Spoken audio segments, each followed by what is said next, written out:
If you've ever spent more time in bed wishing you could fall asleep instead of actually sleeping, I've got news for you. You're not alone. So stay tuned because I'm gonna let you in on my personal tips and tricks for how to fall asleep fast. But before I do, just wanna thank Casper for financially sponsoring this video and for providing us with the Casper mattress, pillow, and sheets for this demonstration. All right, let's get started. First things first, let's start with the basics. If you're not sleeping on the mattress and bedding that supports your unique body and sleep style, then no amount of tips and tricks is really gonna bring you to your full sleep health potential. Now that said, there are some general rules of thumb, of course, that you can follow to find the mattress, pillow, sheets that are gonna be most compatible with you and your particular sleep style. For example, side sleepers tend to need a softer mattress with a firmer pillow.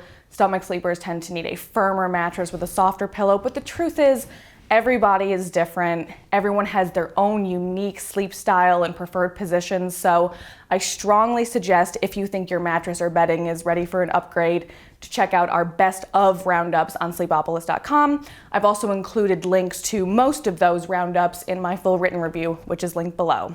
And like I said, I do have the Casper pillow on the bed right now, and it's one of my personal favorite all-position pillows. So if you want to know more about Casper pillow or really any Casper products, we reviewed most of them. So just Google Sleepopolis Casper and they'll all pop right up. Once you've gotten your immediate sleep space all squared away with the right mattress, pillows, and bed sheets, it's time to expand a bit and pay attention to your bedroom as a whole. Room temperature, lighting, TV, your phone, outside noise or lack thereof. These are all things that affect your ability to fall asleep and stay asleep. And the truth is, they're often overlooked because they may already be so deeply ingrained into your nightly routine. But here are a few things to consider. All right, first let's talk about temperature. So obviously the temperature of your bedroom is going to affect the temperature of your body. And when your body's hot, it's much harder to fall asleep and to stay asleep. So that said, 60 to 75 degrees Fahrenheit is the temperature that's most conducive to falling asleep and being able to stay asleep throughout the course of the night. So whether you use an air conditioner, crack a window, or just adjust your thermostat to 60 to 75 degrees Fahrenheit, that is going to help you fall asleep quicker. Now, of course, a lot does depend upon personal preference. For some folks, 60 degrees is going to be way too cool. For some folks, 75 degrees is going to be too warm. Personally, I'm someone who truly cannot fall asleep unless I'm nice and cool. So I actually prefer a fan because not only does it offer a nice soft, cool breeze, but the whirring noise actually provides this nice white noise and kind of helps me drift off to sleep. And that brings me to my next point. If you are someone who actually finds total silence to be more deafening than relaxing, I can relate, I'm the same way. And if I were you, I'd invest in a white noise machine or even download an app that plays soothing music that sort of eases your transition into dreamland.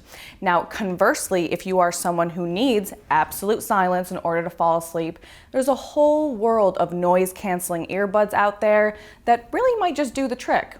However, be aware of technology in the bedroom. Now, as many of you may have already heard or read, scrolling through Instagram, Twitter, or just generally staring into the blue light of your phone is not going to help you get to sleep faster. In fact, it usually does the opposite. So I suggest putting your phone out of arm's reach before you settle into bed, at least a half hour before you get into bed, so you're not tempted to kind of drag it in there with you. Same thing goes for the TV. Binge watching Netflix before you fall asleep or even falling asleep with the TV on is definitely going to prevent you from falling asleep fast, but also prevents you from sleeping through the night. So generally the rule of thumb is the fewer distractions you have at bedtime, the faster you're going to be able to get to sleep. All right, now speaking of bedtime habits, forming a consistent, healthy nighttime routine will help train your body's internal clock, also known as circadian rhythm, to know when it's time for sleep. So waking up at around the same time every morning and going to sleep around the same time every night, though it may take a week or so for your body to adjust, is going to train your body to know when it's time for lights out. But it also helps to add a few personal touches to your nighttime routine. For example, I suggest 1 hour before you know you're going to get into bed, read a few chapters of a book, light some lavender candles for a little aromatherapy, drink some calming teas.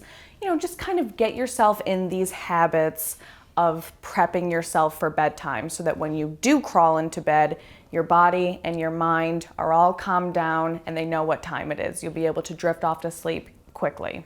And the last few points I want to make might seem intuitive, but they're just as important. And the main thing is relax. If you're in bed and you're watching the clock and every minute that goes by you're stressing like, why am I not asleep yet? The truth is, it's only going to prevent you from falling asleep.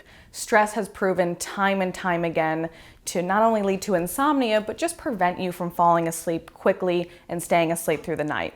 So if you find yourself kind of stressing out while you're in bed and you're having a hard time falling asleep, there are a few key things you can do to help decompress. For example, yoga, meditation, deep breathing exercises. These are all things that are going to help calm your body down and perhaps more importantly, release melatonin, which is our sleepy hormone. Now these are not meant to be strenuous exercises. They're really just intended to release tension in your mind and body so that your whole self is sleep ready. So just remember folks, in many ways, your bedroom is your sleep sanctuary. If you keep it tidy, fill it with relaxing aromas and ambient lighting, that's going to really help you fall asleep when the time comes. Of course, sleeping on the right mattress and bedding definitely plays a part, but your personal habits play a part too. Of course, that said, everyone is different. Everyone's got a different, unique body and sleep preference. So if it takes a little trial and error, don't get discouraged. Good sleep is always worth the effort. Well, that's it for me, and I do hope these tips help you fall asleep faster. But just remember, I always dive into greater detail in my full written review, which is always linked below. Now, thanks again, Casper, for financially sponsoring this video and for providing us with your very cozy mattress and sleep accessories.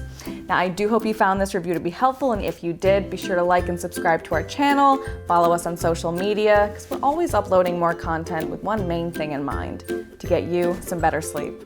Well, thanks for watching, guys, and I'll see you next time.